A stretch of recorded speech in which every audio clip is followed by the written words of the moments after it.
2, 1, and we're live. Hi, everyone. I am here with Michael and Caspar, and we are reading Case Blue.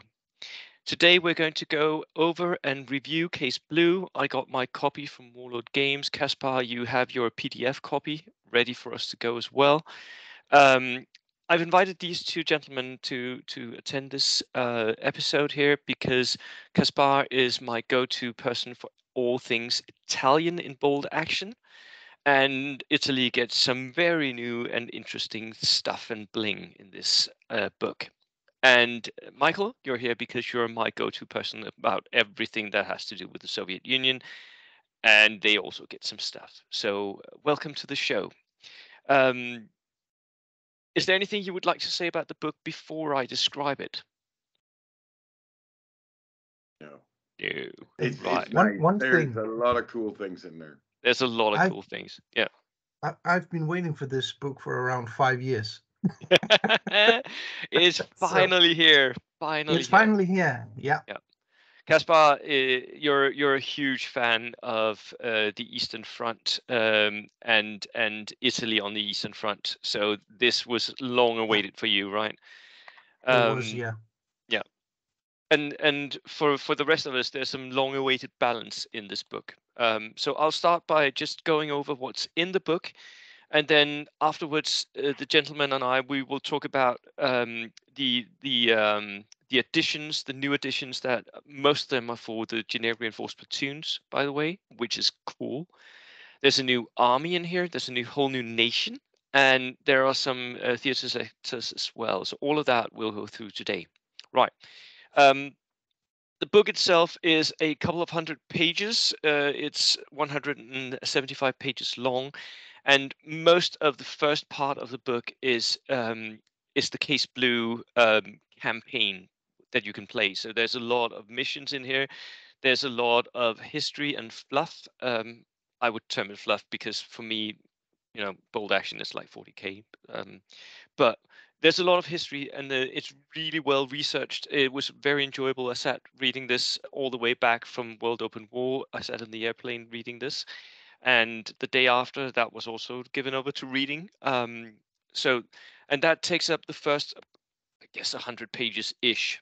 Um, After that, we get to the new bits where we have new armies, new units for some known armies, and they're sectioned off as so you have one for the Soviet Union, and then you have one for each nation. So there's the German units, and it continues on in that manner.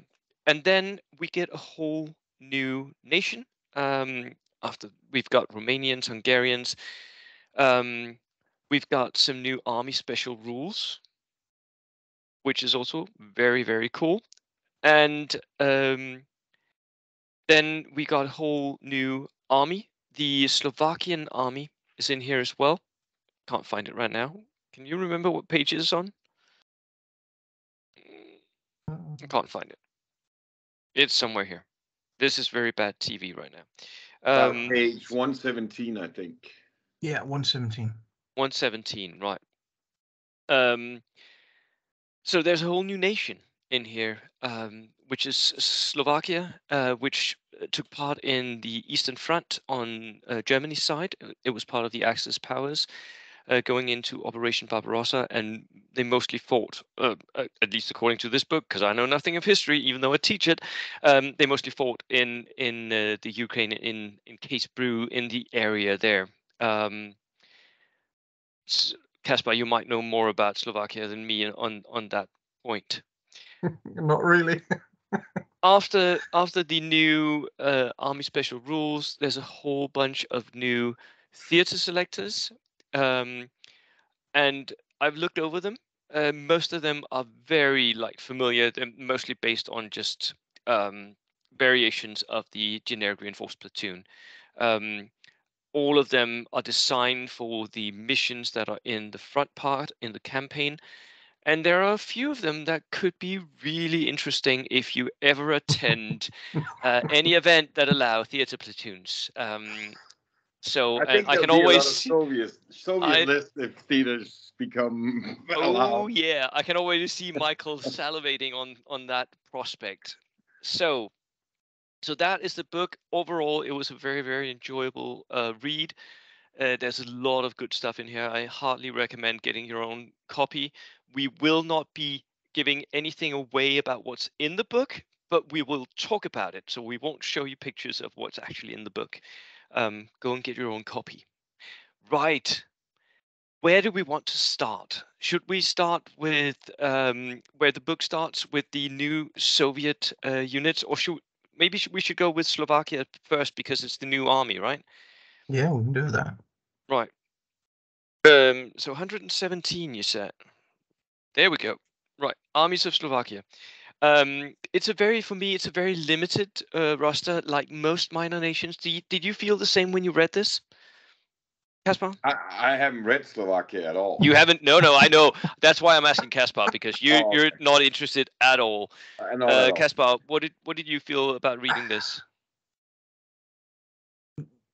I felt that it was similar to the Bulgarians, but it actually had more selections. Yes. Than Bulgaria. It looks like they've taken everything that they can squeeze out of whatever source they have read for this, and because you have a good selection, you have normal rifle section, engineers, you have motorcycles, you have cavalry, you have paratroopers, partisans, and then all the standard infantry teams that you could think of. So it's very it's okay, but nothing more than that. Yeah, you won't have that many options. No. For me, it was kind of nice to see because I own a Czechoslovakian army, so it was very close to what I wanted the Slovakian army to be. What I actually read here, they of course have access to the T-38s, T-35s, which was a Czechoslovakian tank. I mean, for me, this is what I'll be using for my Czechoslovakian early war. What if the Sudetenland crisis? That I'll be using this selector because it just fits so well. It also, for me, had one unit that was kind of interesting. It has. I'll talk you through the national special rules, but it has one unit that was surprising and competitively interesting, I think, and that's the OA VZ-30, which is an armored car. So it's an armored car. It's got a turret-mounted LMG, a hull-mounted LMG, a 7+, so very recognizable. It's got recce, but it has the off-road specialists, so it can actually move through rough ground at a rate of 9 inches. So that is extremely interesting because many armored cars can't do that. And of course, with a 9-inch, you can go back and forth through a ruin if you wanted to, basically. So that is really cool. And I sort of feel like it fits very well with the Slovakian national rules, because the national rules actually give them the ability to remove one pin from an armored vehicle. No. Yeah. Ignore one pin. That's it right. Stays. You Not still remove have to it, make your but you ignore it when you roll. And that's for the jury-rigged machinery, which actually covers this vehicle specifically. So there's like 3 vehicles that are covered: the T-35, the T-38, and the OA-30s. So those 3 vehicles has this special rule, which is really nice. We also talked, Caspar, about there's one little extra bonus. Caspar is the LMG lover amongst us. The rest of us would never take it. But will you tell us about the bonus for the LMGs for the Slovakians here? Yeah, they have something that should be for every nation. Their LMGs are cheaper. Yeah. They are only 15 points instead of 20. So for me, I would be all over this. With LMGs because I think it's that I've said this numerous times. They are too expensive for what they do, but at 15 points, it starts becoming interesting. Yeah, because there's no drawback. My calculation says it needs to go to 12, but 15 is more interesting than 20. Michael, you disagree? I think it's a useless weapon, but that's just me. I would never take it. But I think the Slovakia is a useless army. I mean, okay, so they have a vehicle that can off-road specialist. The Italian has one too, except it has a light autocannon. It's much Yeah, better. much better. So I don't see any reason to ever make this army unless you are, for some reason, kind of like Casper before, when he always made the Italians where they weren't even worth putting on a battlefield. I mean, No. they but are. he loves them. So if you're a They fan are. of Slovakia, go for it. Otherwise, I completely agree. They are limited in that they are a minor nation. Their choices are limited.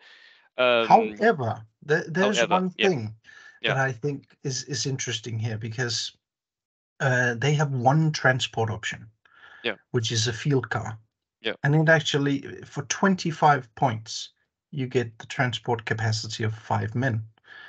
And if you look at the different squads, they actually have a paratrooper section for 5 men. Yeah. Which sort of stubborn, fits veteran, can have submachine guns.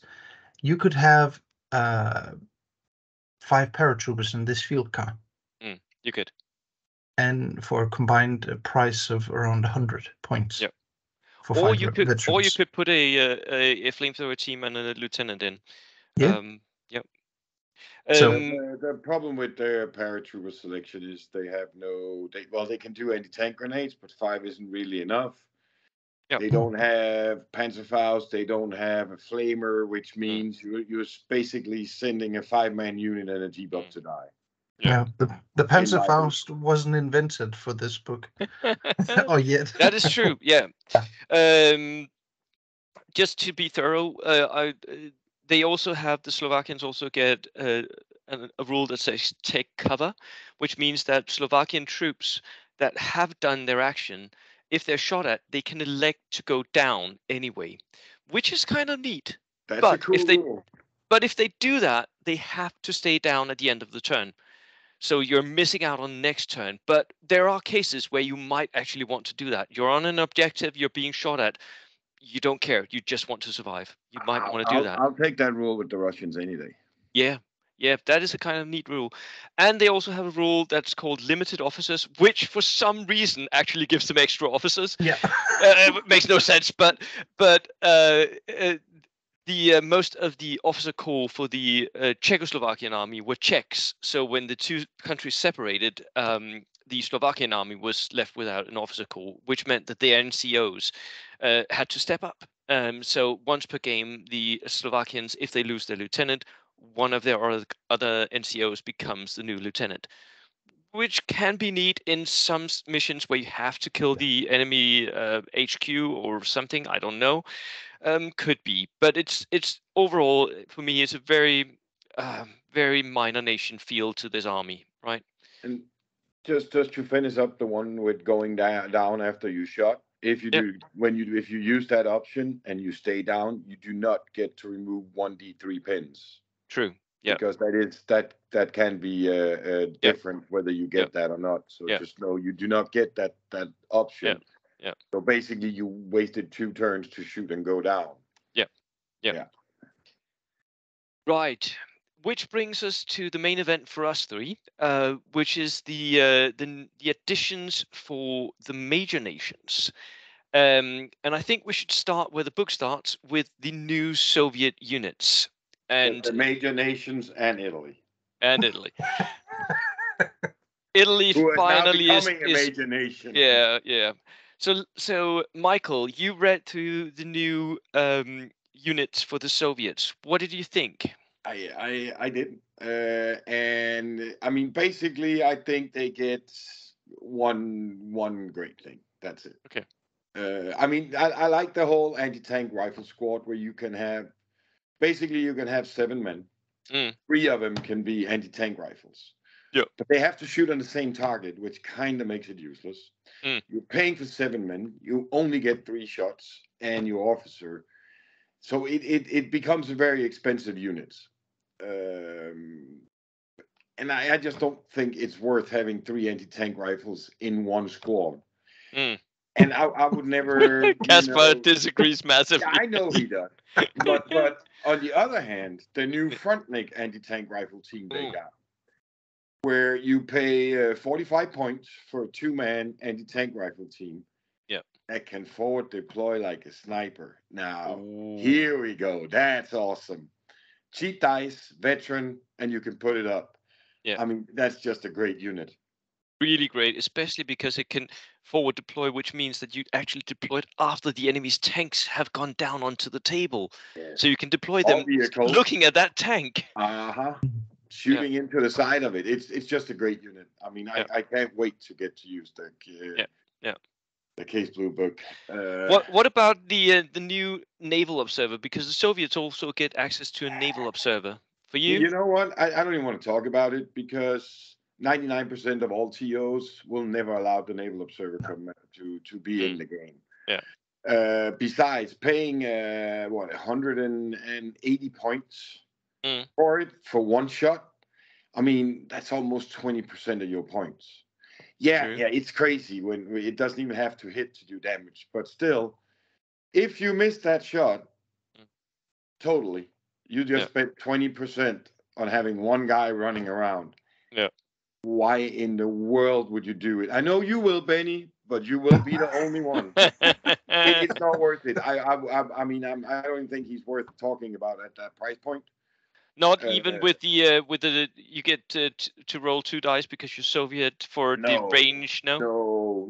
I mean, 180 points. I mean, if you kill one tank, you basically didn't kill. If you're lucky, you kill more than he cost. If you're not, and if he gets you with a sniper because he gets the first die, 20% gone. I would never bring him. He is just not worth it.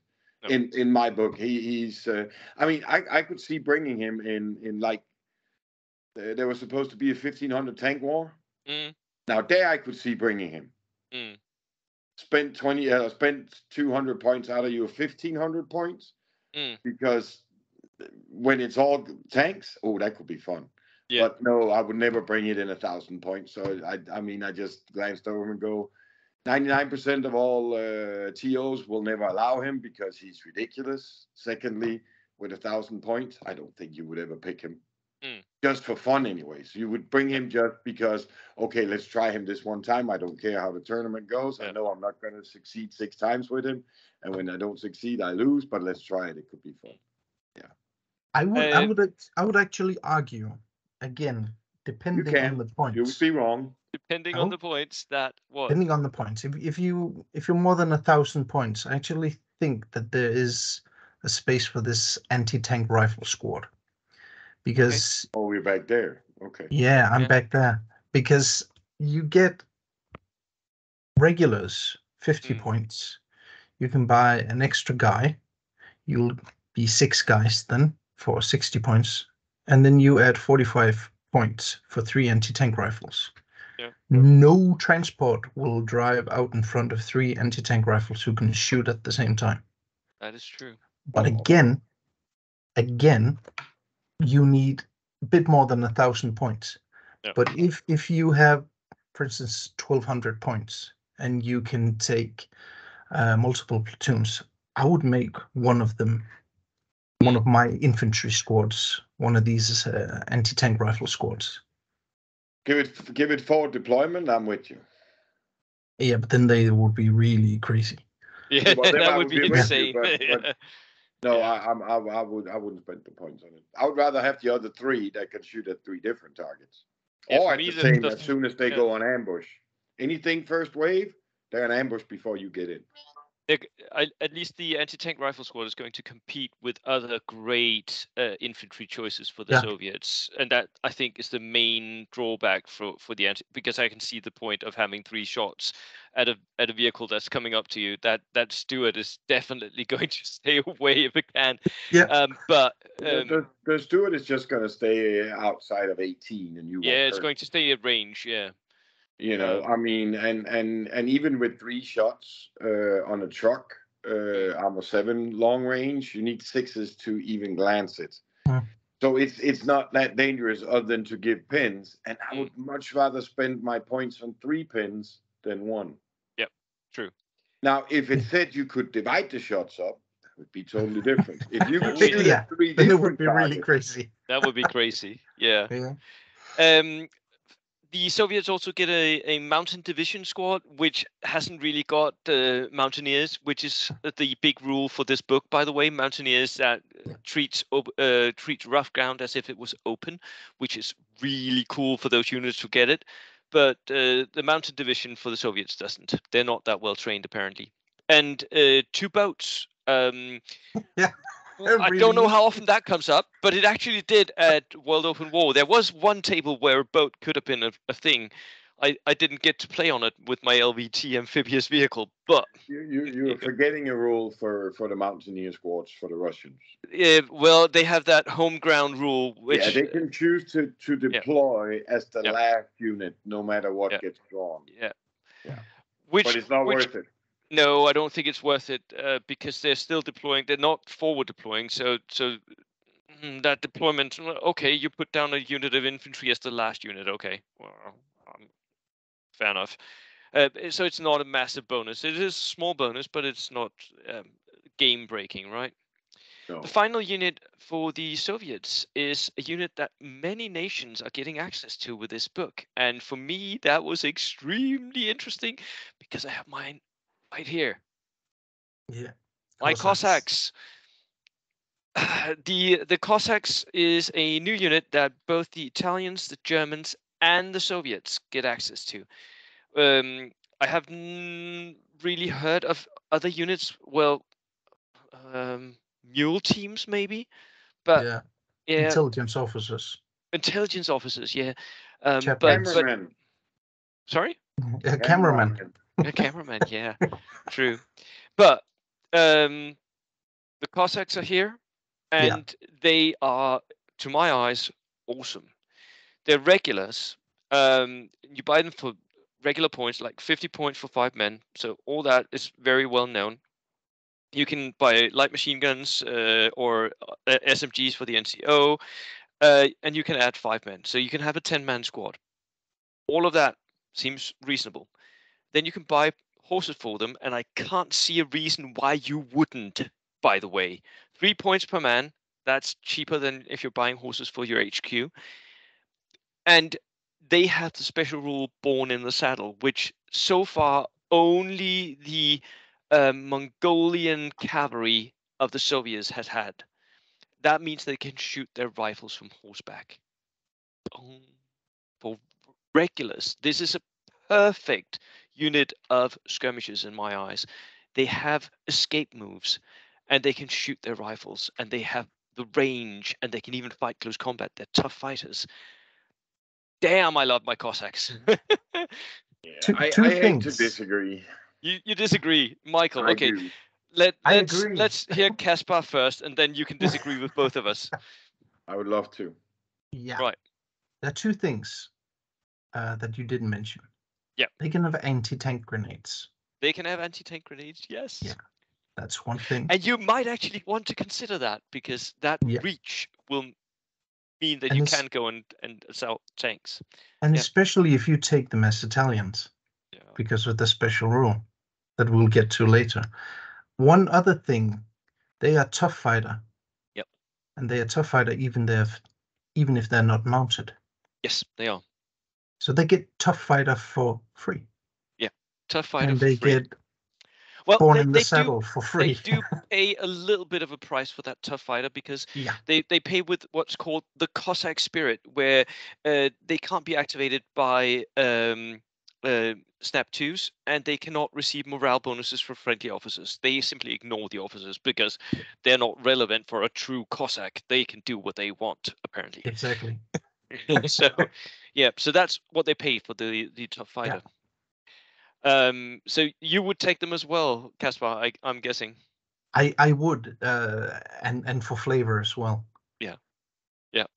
So yeah. Yeah, they're definitely going. I mean, I have 22 of them standing right there, within an arm's reach. Michael, tell us why we're wrong. Okay, people, do not play these stupid horses. At this time, of the bolt action, whatever you want to call it, age.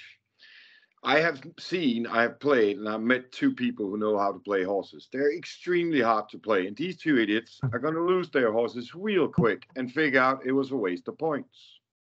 They are really hard to play. And right now, I think Michael Fie from Denmark and Topher are the only 2 people who are talented enough to play him right, because it is, you can't go down, you can't hide. Ooh, you have an escape move of 9 inches. You're not going to get out of reach. Regulars are going to die like crazy. Don't buy them. They are not worth it. And when you get off your horse, you can't get on it again, which I have never seen a horse you can't get back. I don't know how they got on it in the first place, but Cossacks should never get off the horse. There is no reason to ever do so. And depending on the TO, you might not be able to hold an objective because you're on a transport. Yeah, that's a dumb rule, but don't buy them. They're not worth it. They're useless. Trust me. I massively disagree. Every single list I'm making that's not British will have Cossacks in them. I swear it now. so that'll be one list you play for fun against somebody? Nope. I'm bringing it to my next tournament. I thought there was partisans. Yeah, but well, true. But they're still painted up as Cossacks. Oh, okay. I'm going to maybe play them as Germans at some point. Because my partisans have German uniforms, all of them. Right. So again, interesting. And you can hear the debate is still going on, whether or not the Cossacks are worth it. But so that was the Soviets. We'll get back to, because there's also a little bit to talk about with the theater platoons. But let's go on to the next big thing, which is, of course, the Germans. New German units. Now, the Germans also get access to something that's similar to a naval bombardment through a siege gun forward observer. Again, there's a debate here whether or not this would ever be worth it. It's again 180 point. It has an extra chance of killing tanks and stuff. It also has a chance of taking down buildings, which is kind of a little bonus there, because if anyone gets into a building where you have a siege gun forward observer, they are suicidal, because removing that building would immediately kill any unit in them. So don't get into buildings. So that's one thing. Yeah, this is basically a unit they've made, because if you've never seen it, when the Romanians and Germans laid a siege to Sevastopol, they had this huge gun, which could only be moved by train. And it bombarded Sevastopol in the Crimea. And this is basically that's a unit that's for that gun. For that gun. It's really huge. They also get Waffen-SS Vikings, which can take the Finnish rule to upgrade their veterancy once half the unit is killed. However, looking at and when I first saw this, I was like, yes, whoa, this is amazing. And then I was like, nah. It's not the right rule. It's not the right rule. I really wanted the rule where they could go on ambush and get +1 to hit, but this is not it. This is the one where they upgrade their veterancy, and you pay 2 points for it. But if you're paying 2 points, then you might as well just buy veteran infantry to start from, because you're going to lose half your unit before you get the veterancy. So it's not actually worth it. You heard it here first, people. If you're going to play these Vikings Waffen-SS, then don't pay the points. You get to 11 in morale if you buy veterans. That's pretty decent. Yeah, but you're paying 2 extra points for it. Buy a 5-man squad. They'll never run away. I don't think it's worth it. I'm sorry. Fanatic. Yeah. They will never Give run. the Fanatic, they'll never run away. That's right. That's for 3 points. Yeah, you're right. Yeah. With Fanatics, CC is kind of useless. Yeah, it is. I'm sorry. I really wanted it to be great, but they're mediocre. Yeah, however, give them 2 LMGs. And no. Waste of 40 points. Why would you? However, for me, the Ostlegion, which are recruited Ukrainians and other people of the Soviet Union that have been liberated or whatever from the Soviet Union. This is an interesting unit because it's a very cheap, inexperienced infantry unit. You can buy 5 of them for 35 points, and they get the rule that's called conflicting loyalties. It counts as green, but it'll be 50-50. Once you roll off for it, if you roll 1 to 3, the unit goes down and becomes shirkers, which is bad. But if you roll 4 to 6, it becomes regular and stubborn immediately. Yeah. Which is very, very good. So what are you going to do? It's for a true gambler, this unit, and it is pretty cheap. So I do see some, maybe at least some Spanish people will play this and think that this is great because I might get stubborn regulars. I would play it 50-50. Yeah. That's half your games. You're gonna get a regular stubborn, and if it fails, hide the shit.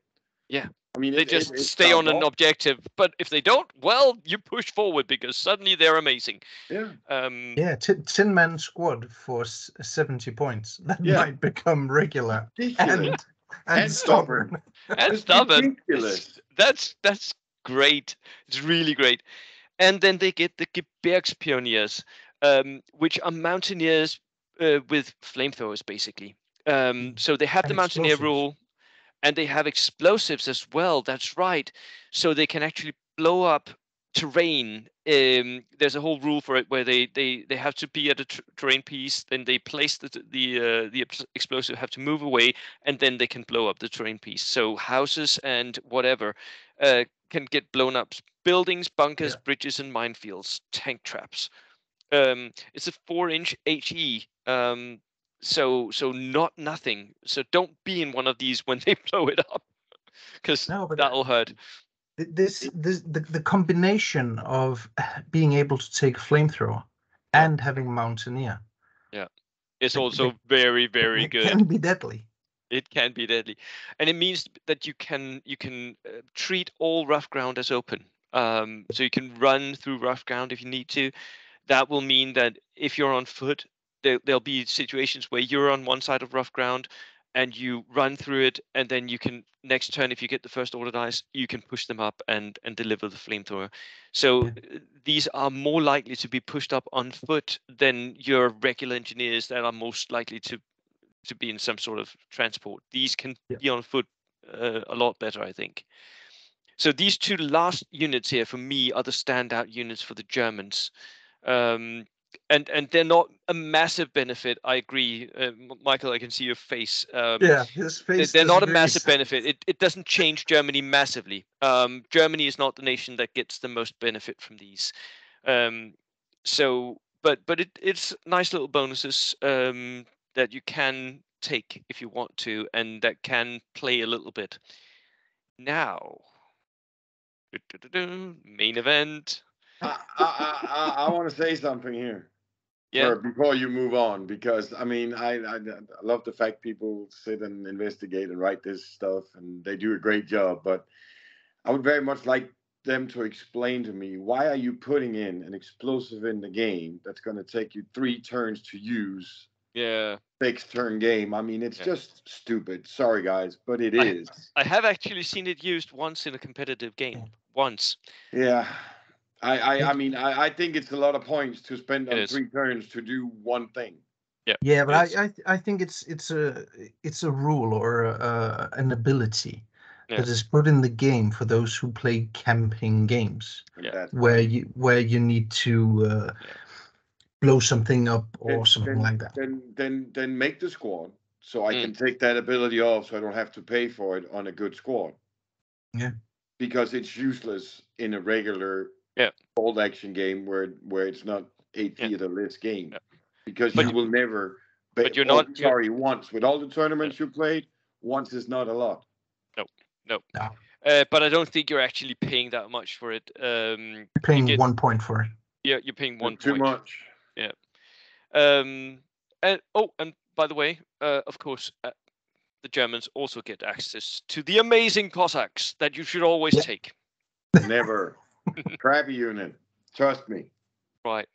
Italians, though, a lot of interesting and exciting stuff is happening for the Yeah. Italians. Caspar, you want to talk us through it? Oh yeah, I'll actually go through every single. I'll be back in an hour. I won't give him that much time. Right, Caspar, No. keep it pacey, but talk us through it. Yeah. When you go through the different infantry squads, the first thing that you'll notice is that most squads will be able to be 15 plus men. Yeah. Which is something that most people will say, why should I do that? But that's when the new Italian national rules come into. But we'll get to the national rules in a minute. But that is actually an interesting possibility for many of these units now. Yeah. It is, yeah. The first squad that you can take is a Fucilieri, which is basically your standard infantry, either regular or veteran. But you can have 20 men in that squad. Yeah. 20. Of course, it'll cost you 200 points for regulars. So maybe not worth it, but yeah. Not this one, no, not at all. But you could build a true horde army. You could with Italians now. Yeah. Yeah, 260 points for 20 veteran. You have to give him tank hunters, so you have to add the points for that too. Yeah. Oh yeah, of course. You wouldn't make a 20 squad man without putting tank hunter on him. No, that would be amazing. Yeah. Just watch them blow up every single Tiger tank and Panther that comes their way. Yeah. Right. So the next infantry squad is one of the good ones in this book, especially if you combine it with another Italian national rule, the Alpini. Because one of the things that has been crazy for Warlord for a long time, but they've come around to it, is that every single mountain corps, whether they would be German, Italian, French, or whatever, would not have mountaineers. So they would basically just be veteran infantry. But these have, and these are called Alpini Squad, and then Case Blue, to differentiate them from the standard Alpini that you can find. Alpinis, Yeah. So again, you pay for 7 men, and you can have 8 extra men for 14 points. There's nothing really remarkable about their options, but they get Mountaineer, which is very good. And then later on, you can add something to them that makes them even better. And tank hunter. And you can buy AT grenades. And again, that might be a thing for Italy in the future. Yeah, true. It'll make a lot more sense when we get to the Italian national rules. Yeah. Then there is the Monte Savino ski squad. These were the recon part of the Alpini, and they are a bit more expensive, but they have one rule that makes them really exceptional. It's called exceptional training. This unit always use their unmodified morale value for all morale-based tests, orders, morale, tank fear, etc. So they always roll on a 10, no matter what.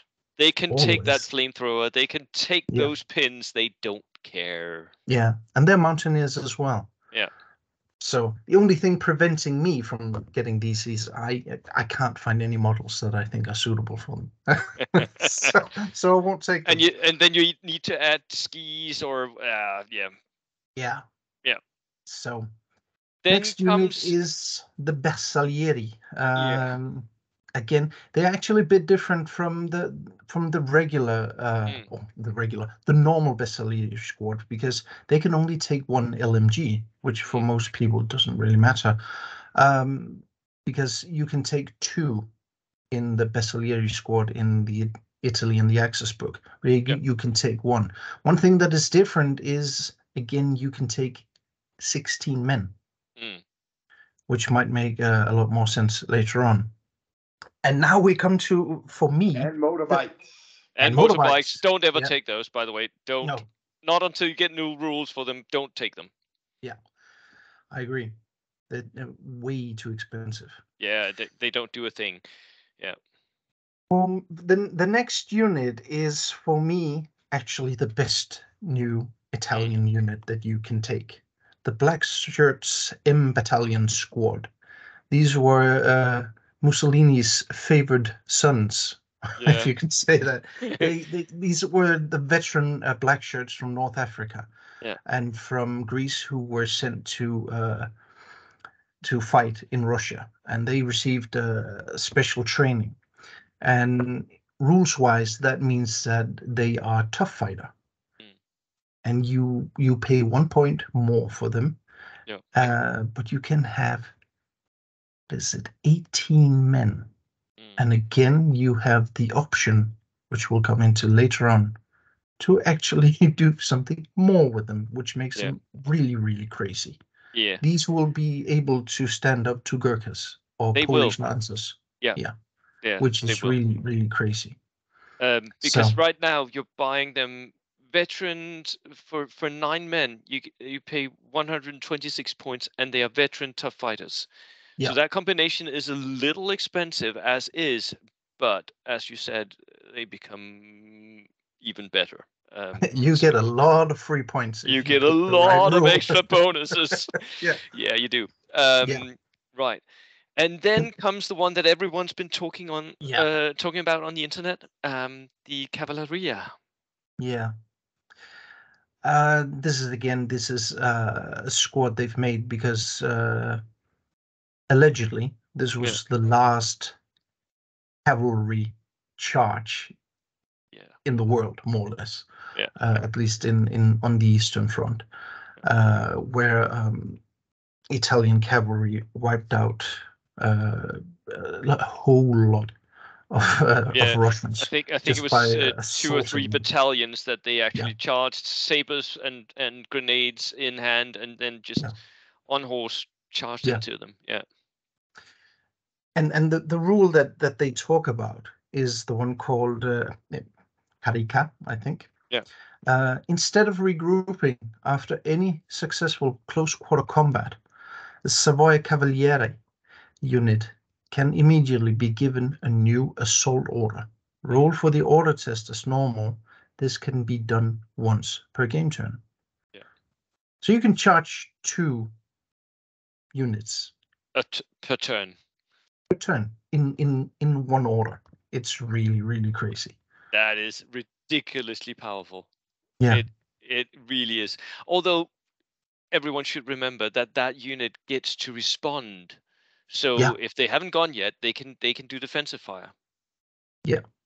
And you can really, after you have done the second assault, Mm, you can still regroup, so you yeah, can really move around.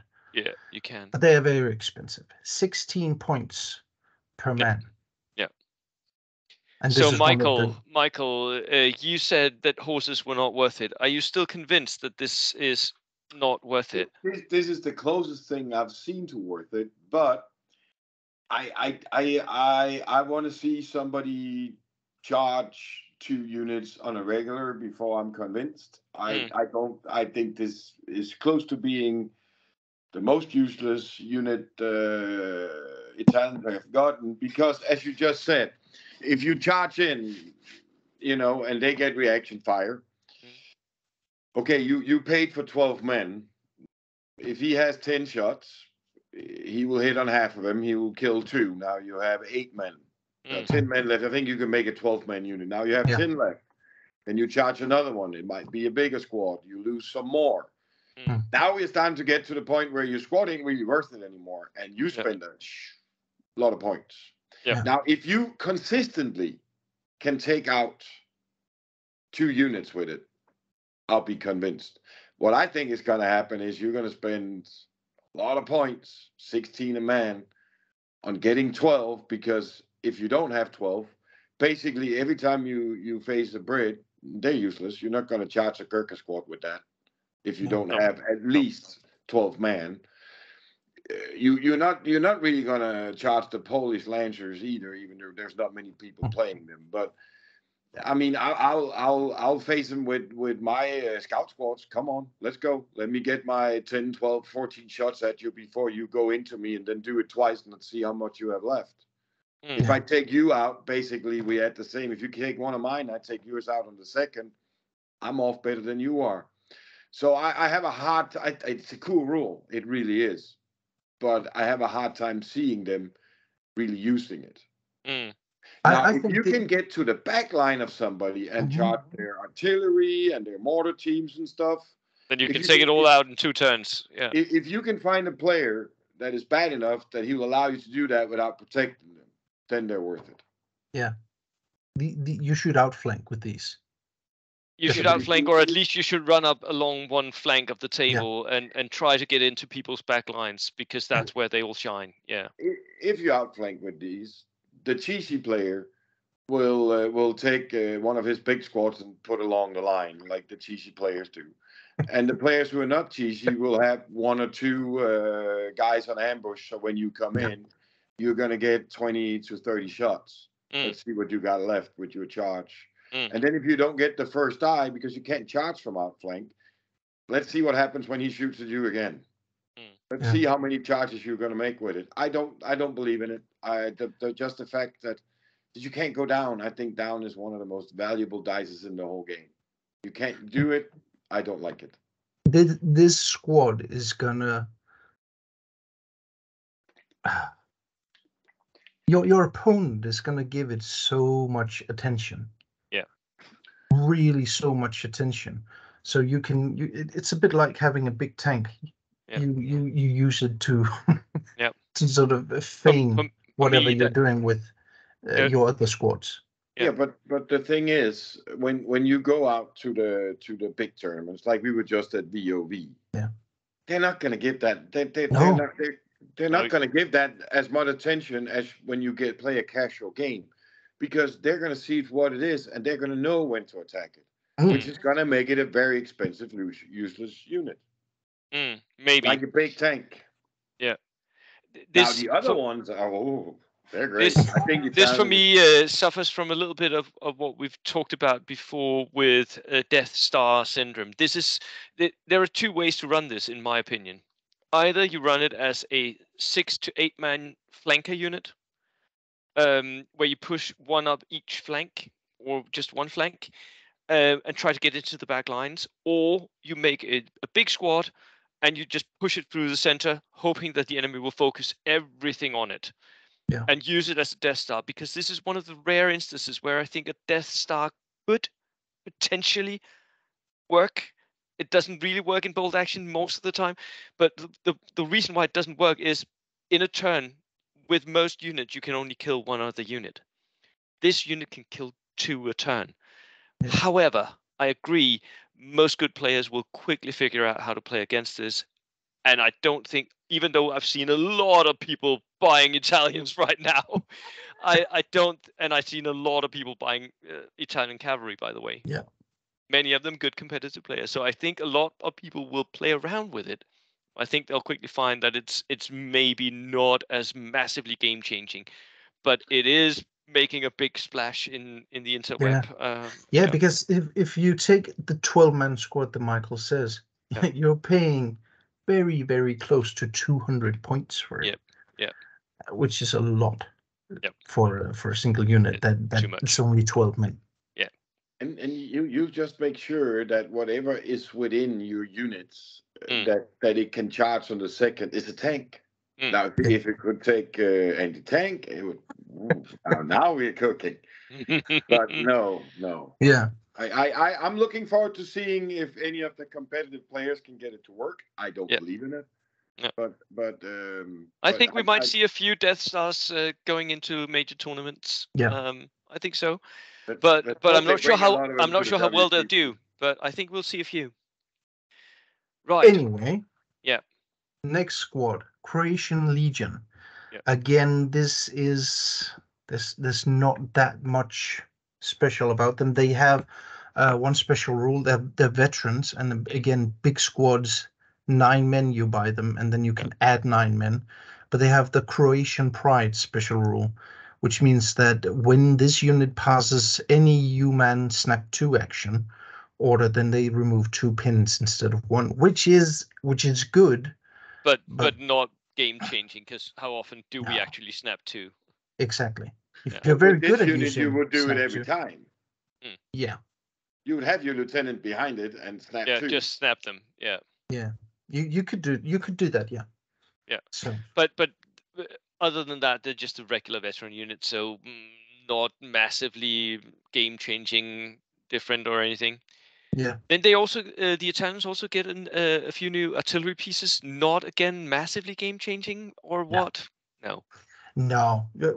What you get is, and this is something, this is something that when I've played the Italians on the Eastern Front, there weren't that much penetration in the army.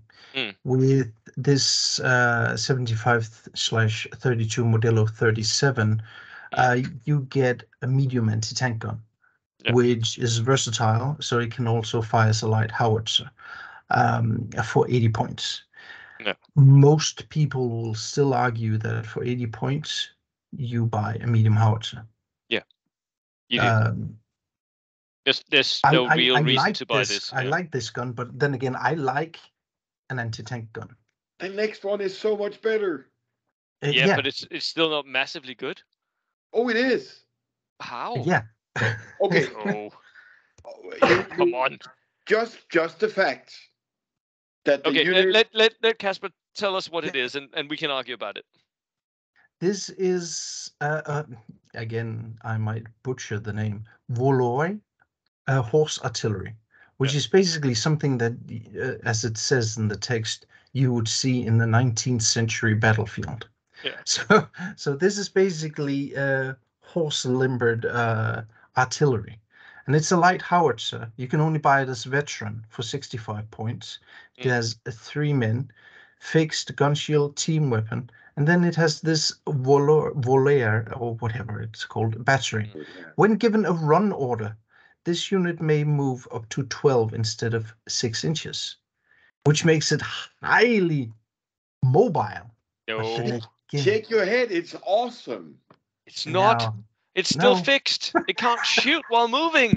If it could can't. shoot and move, yeah, okay. But I- but how often do you run your artillery? Often. What? Yes. That never happens. Yes. I have No, seen maybe it done not for once, and that was maybe in not for sectors because they wanted to auto-win get out of the British. sector. First of all, in both sectors and in envelopment and double envelopment, this all of a sudden can make you some points. That's one thing. No. 2, in my last tournament, I ran artilleries and mortar teams and stuff like that. And so often when you have to put them in, people are afraid of them, so they make sure you can't see anything. Mm-hmm. And if there's any kind of terrain, like we saw at WOW, WOW, Yep. it can be very hard to get a shot, and 6 inches just doesn't cut it. 12 inches, you get back in position in one turn. I like it. For 65 points, I would pick it. I would. Again, you have to hold it up against buying a howitzer with a spotter for 60. I never buy a spotter. I haven't bought a spotter in 2 years. Spotters are worthless. Nah. This is a waste of points. Why would I have points. a howitzer that can shoot directly where I have to shoot on fixed? Never. Anyway, That's why I love talking to you guys. We Yeah. always disagree on the most basic of stuff. This is amazing. No, this sucks. but again, when we go through these new Italian units, most people will quite possibly look and say, "Well, yeah, that's okay," and some of them might stand out. They really excel with the new national rules, which we'll Yeah. come into. Which we will get makes to them in so good. just a second, because I'll just say one thing, that after these Italians, we have the Hungarians, which I'll add a few words to that, but nothing more than that. Michael, you had something? Yeah, I just want to say to you people who shake your head at us, I honestly believe when you hear the special rules for the Italians, it is now probably, in my opinion, the second best army in bold action. I think Close. they overtake the Russians. Pretty close. Right. Hungarians, they get a few new units as well, which is nice. Most notably, they get a flamethrower team, which they've been lacking, which is really awesome. They also get a very nice cheap unit that's called the Air Force Alarm Unit. So there are some nice additions to a Romanian army, which I kind of like. The Romanians are one of the few armies that actually could be maybe competitive in bold action. So we could see more Romanian armies going into the future, I think. Um, and the Hungarians as well, they get a flamethrower, and that's basically it for both Romania and Hungary. Yeah, they get a few units that sort of, as a nation, they get more rounded. They get more options. Yeah. But there are not that many standouts here. No. One thing that's a little bit funny is the Romanians get a tank hunter team, which actually also works kind of well with their new national rules, where they get smoke grenades. This is the first time anyone's mentioned anything about smoke grenades, by the way. Yeah. And the smoke grenades have the ability to give them 9-inch surprise charge range instead of 6 inches, so they can charge the tanks from further away. Yeah, which is kind of cool. It But is they're very still good. they're still just It's two just men. 2 men. Yeah. 2 men, and I know they get double hits. They get 4 hits on the tank, but it's still not a massive amount. No, they're good at charging armored cars and transports. They don't charge armor 9. They can get lucky on an armor 8, but they have to get lucky. Yeah, and again, especially open top vehicles will die to that, right? Yeah. You can only take one of them because it's not a squad. It's an anti-tank slot that you use for it. Right. So this means that finally we get to the main talking points of this evening, and that is the new army special rules. If that's the main top thing, shouldn't we take the theater selectors first and finish with the? Oh yeah, that could actually be a thing, couldn't it? Yeah.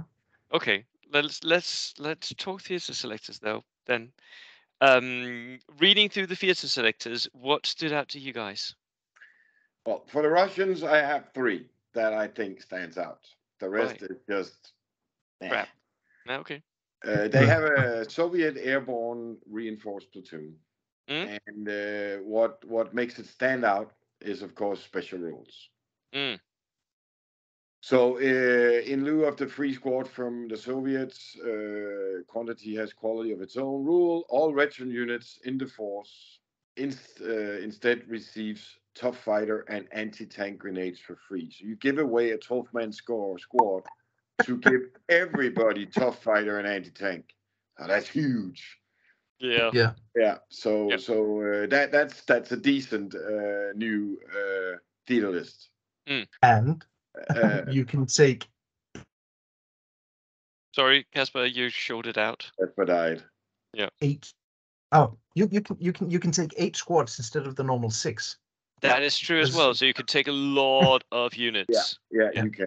So that is a really good theater list. Yeah. I'll note though that you can only take 1 assault engineer unit. So this will not be you spamming out 8 engineer units because you can. No, you're going to spam out rifle units or like veteran airborne squads or scout squads. That's fine with tough fighter. And, I mean, it's going to be a great assault unit. They are going to be a great assault unit. They're just going to go forward. Yeah.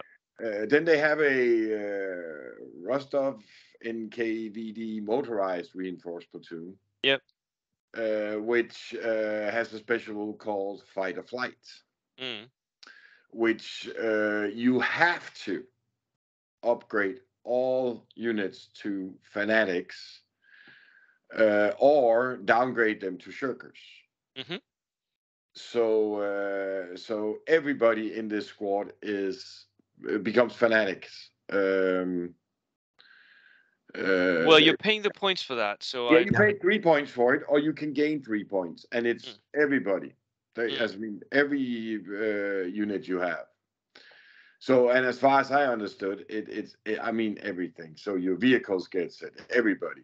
I mean, it's not like it doesn't say just True. So you can squads. actually It is save points just by everything, making your vehicle shirkers. everything that becomes fanatic, which I think is huge. I will pay for that. Okay.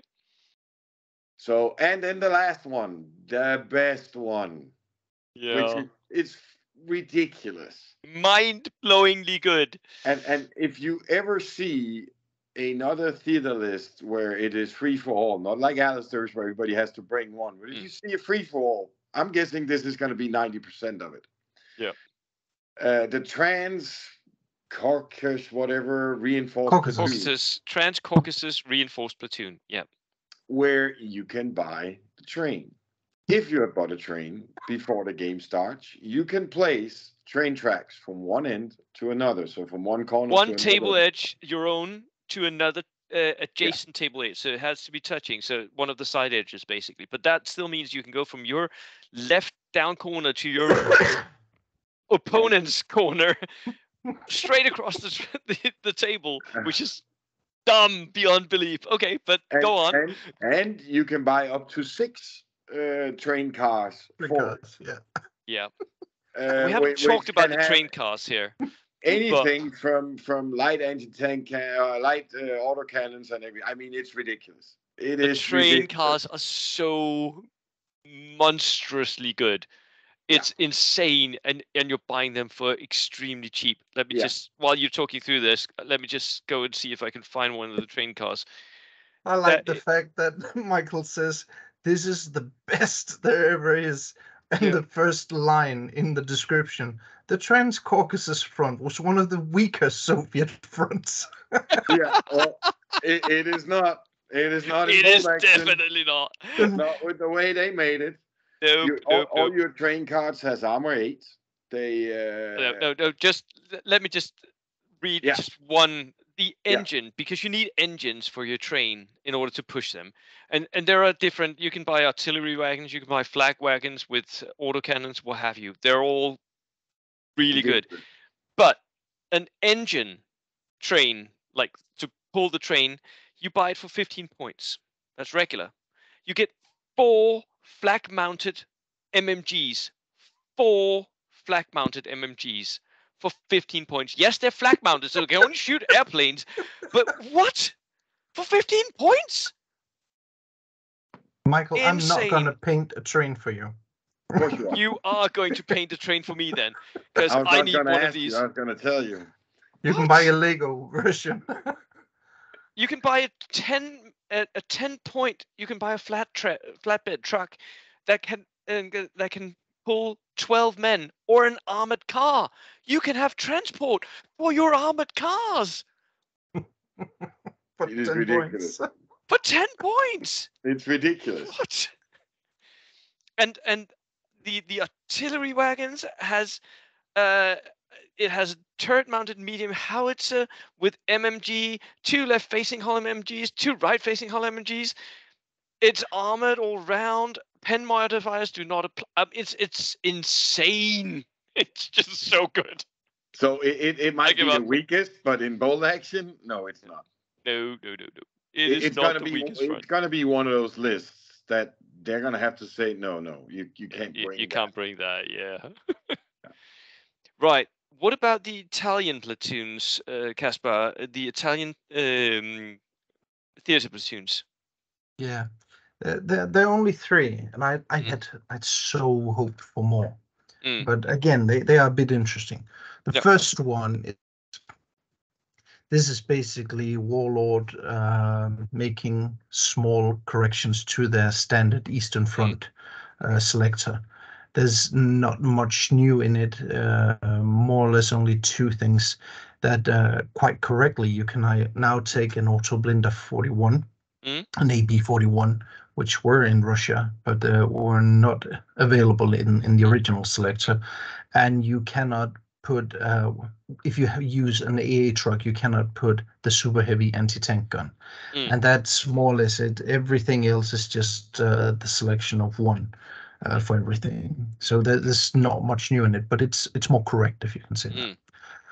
Next one is again. This is the cavalry, Italian Savoia Cavalieri, yeah, or something like that, where you basically can take a lot of cavalry squads. The Yeah. only thing a bit different here is that you can take 3 medium anti-tank gun teams, which most people find useless, and you can take 2 of Michael's favorite horse artillery.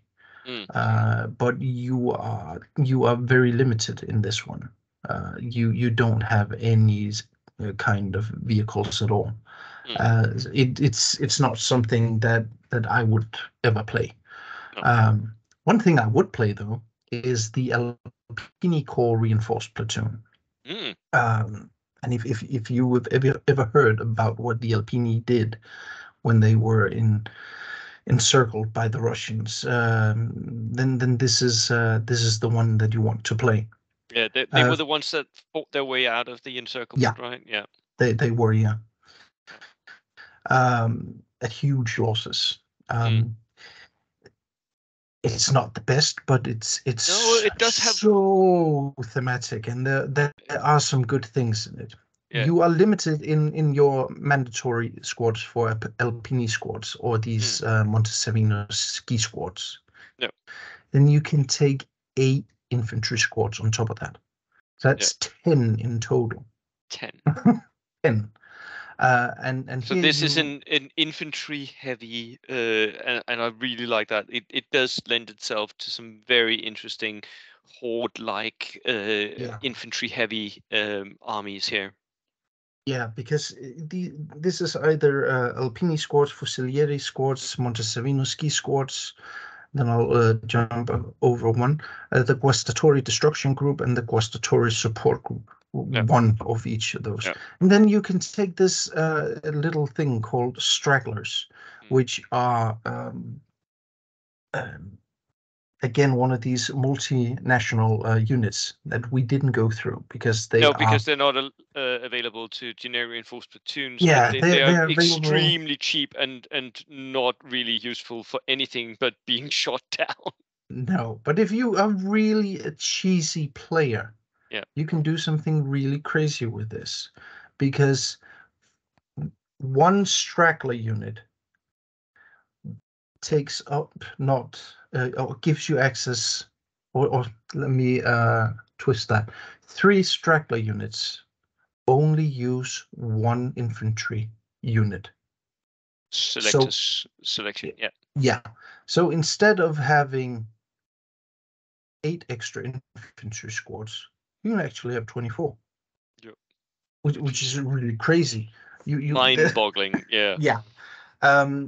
Again, these were the people who were no longer able to fight, more or less, and they are not very good. But you can just looking at the stragglers. They're inexperienced for 30 points. They're malnourished and frostbitten, so every time they get a run order, they take a pin. And they're unarmed, so they cannot shoot or attack in close quarters. You can buy them with weapons, but then you can buy weapons, but most of them are unarmed. Yeah, but I mean, you can take 2 of those to get 6 extra die in your bag for 70 points, and still have 8 squads to fight. So I am predicting that at least one person that we all know would very heavily consider buying stragglers just to get those extra dice. Yeah. Benny, we're talking about you. Yeah, we are. But the one thing that I really love about this selector is you get access to 1 stuck. Yeah. You've been waiting for that, haven't you? I've been waiting for this, yeah. It's not very good, but it's just really, really cool. You can play Italians with a huge tank. Finally. This list has some kind of special rule. No, not really. No, it doesn't. Yeah. No, I mean, that's what I'm missing. I mean, all theater selectors normally have something. This has nothing. Yeah. And if I go over the German theater lists here, for me, that they are severely lacking. There's nothing special here that caught my eye that I was like, oh, this is cool or anything. Most of them are early war, meaning no Panzerfausts. That's it. There are no really interesting special rules. There's no like very special setups where you get extra slots for anything. They're very, very basic. So the Germans was a bit of a letdown, and there are a few Hungarian, Romanian, and Slovakian theater platoons as well. Again, nothing major, nothing really interesting. They're just basic platoons with a little bit of a flavor to them. Mostly made for the campaign book here, right? Yeah. So finally, dun dun dun, 1 hour in, we're finally there, gentlemen. I am turning to page 131. Yeah. New Army special rules. The one caveat that we have here is that these may be used outside this campaign book with the agreement of your opponent and or the tournament organizer. So write to your tournament organizers, ask them for permission, but get that permission because they make Italy great again. Finally. Yeah. I'm sure most organizers will say when they come out with their pack whether Case Blue is permitted or not. Yeah. And we've already seen that the WTC will be allowing Case Blue and the national special rules here. So Italy might be a thing in major tournaments soon. Let's talk about the Italian ones. Caspar, are you excited? I am very, very, very excited. Yeah. Because you get two very good rules, and you get a third that you more or less can theme your army about or around, which is what we've been waiting for so long, that someone else but the Brits get that choice of what you want to do with your army. Caspar sold his soul for this. I know he's had a finger in this somehow. He sold his soul for no, I haven't. I haven't at all. The first special rule, which is something that both the Italians, Hungarians, Romanians, and Slovaks get. No, the Slovaks. No, they get it. No, the Slovaks, don't they get it? They don't. No. Why not? They should get it. Okay, the Romanians, Hungarians, and Italians, they get improvised AT, which sounds bad, but it's actually very, very good. Yeah. It means that all your weapons that has less than 3+ penetration, that means AT grenades and light autocannons and anti-tank rifles, you get to re-roll results for them.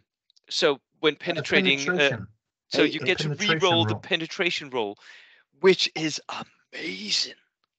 Yeah. But and even a heavy autocannon only has +3, right? Yeah, but it has to be less. It has to have less. So light autocannons and anti-tank rifles. What are medium? Light howitzers. Light howitzers. Yeah. Yeah, they have 2+. Medium mortars only have 2+2. Yeah, true. Exactly. But the one thing that makes this really good is that it's on AT grenades as well. Yeah. And if you combine that with the next rule, which is called large squads, which basically means that if your unit is more than 14, and when we went through all the different infantry squads, all of them could buy up to 20. Exactly, or around 16 to 20. 15 to 20, I think. Yeah. Then if you have 14 men, for instance, with AT grenades, they will kill anything they assault, more or less. But even on top of that, when they fire, they will cause D2 pins. Yeah. I have not seen that in any other rule when just a large unit which doesn't have HE rolls for an extra pin, basically. So you will see people finding the points to make very large units, giving D2 pins, having AT grenades, making sure that they can charge out any tank in the game.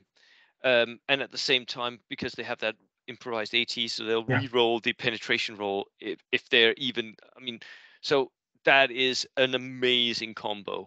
It is making Italians extremely deadly to tanks. It has to be said that if you go if you lose men so that your squad is 13 or less, you also lose the ability to hand out D2 pins. True. But still, it's good. It's And very it's good. at this point that I'll remind Michael that you said that Cossacks was not worth it.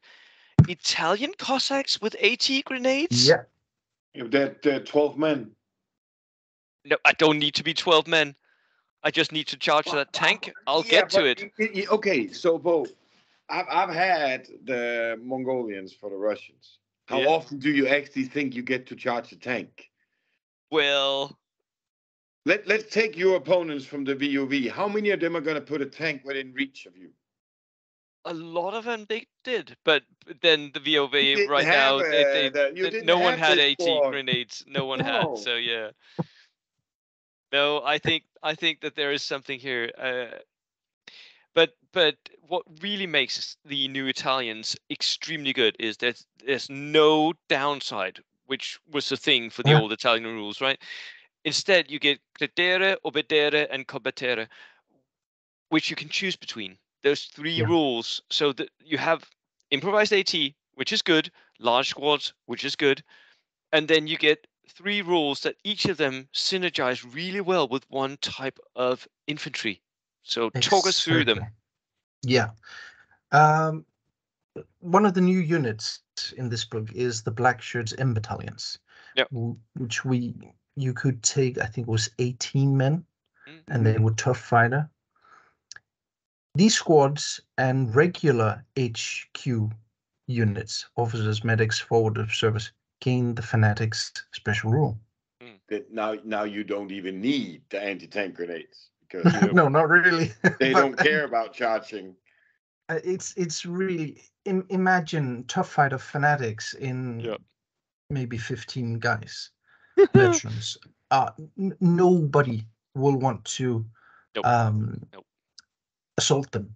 That's the dream combo. I'm sorry to say that is what Japanese have been waiting for years, and it suddenly arrived with the Italians. The Italians, ladies and gentlemen, have become the best assault troops in the game overnight.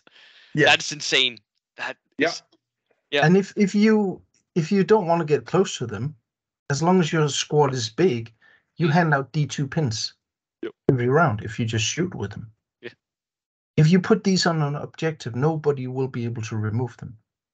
This has as many shots as the Stuart. Come on, people. What the hell? Ridiculous. It is ridiculous. It's ridiculous. And it's deadly shooting, and it's even more deadly in close combat. It is ridiculously good.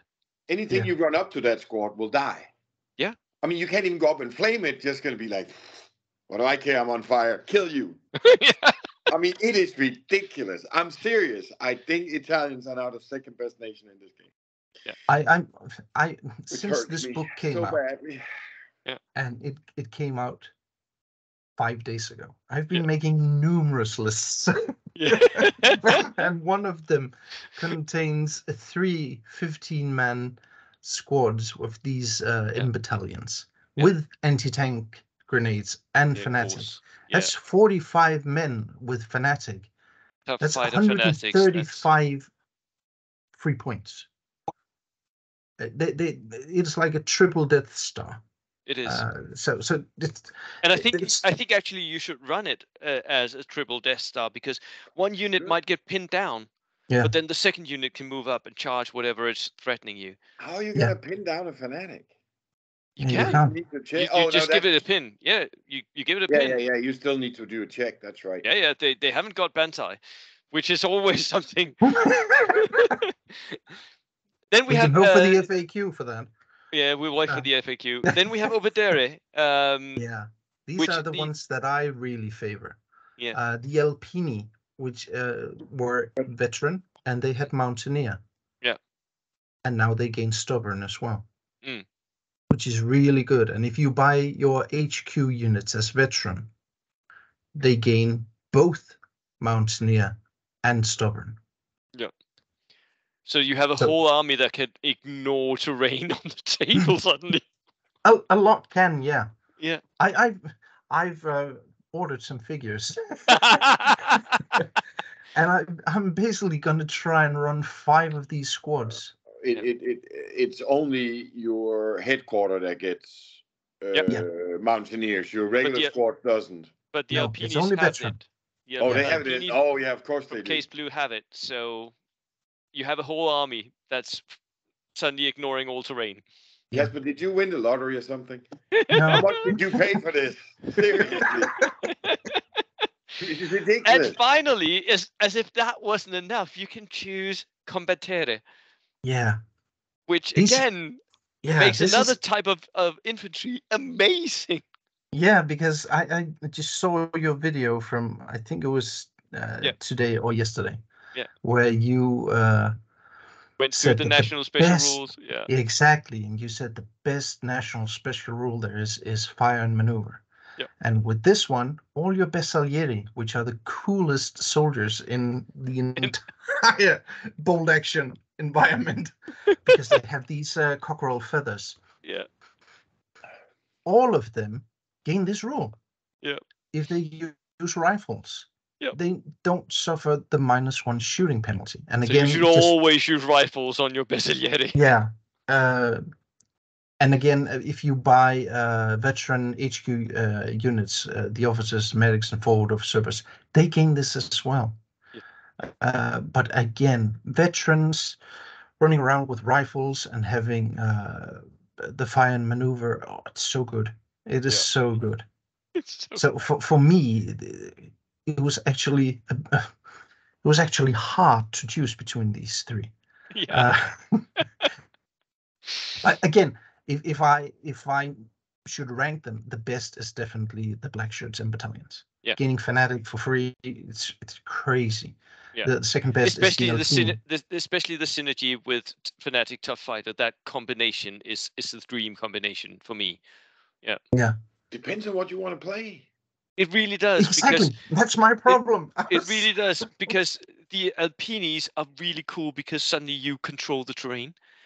Imagine and the Combattaries with the Bersaglieris are also really cool because suddenly you have American infantry in an Italian army.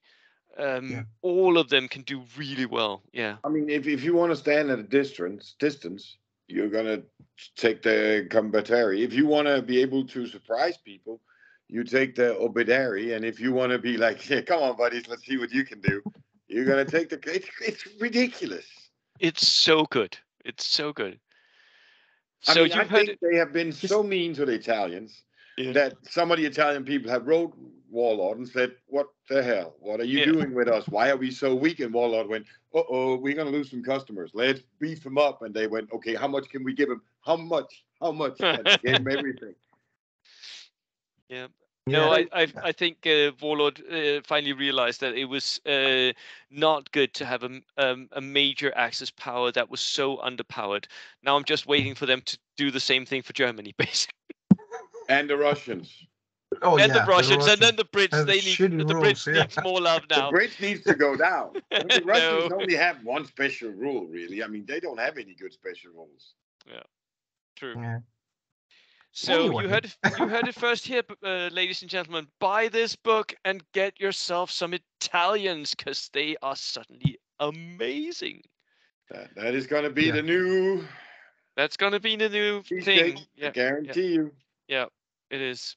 And I'm lucky because I have Casper, and I guarantee you within 6 months he'll have one of each of these armies. So I need to go buy it. Whatever I want to play, I just borrow it for that. Yeah. I need to start thinking about getting myself an Italian army. I can tell.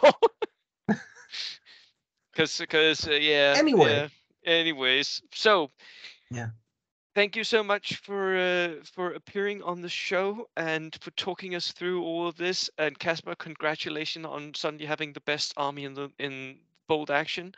Michael, I'm terribly sorry about what happened here. I don't know. You can write to Warlord and say that what the hell. Yeah. To all German players, I'm sorry. I'm calling it right now. This is not making Germany great again, but it is making Italy great again. Oh yeah. So that will be a thing, and we will see what happens with Germany going forward.